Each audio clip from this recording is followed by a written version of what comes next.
got her all back together. She's off the stand, no extra parts, that's always handy. Got the fuel turned on, filling up the carb. Spark plug is hooked up. I think we're ready for a test fire. So let's give it a go and see how it works. It'll be noisy, pup. All right. So running a time or two with the decompression. And here we go.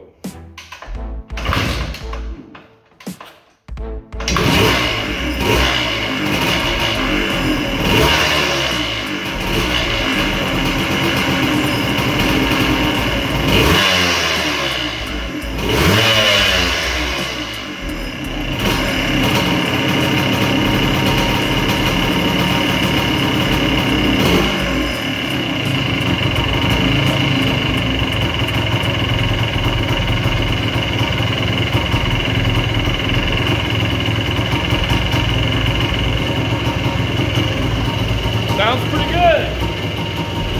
The next step is we'll roll her outside, let her idle for a bit, get nice and warm. And we'll take her out on the road for a spin, see how it does. It's always a good feeling.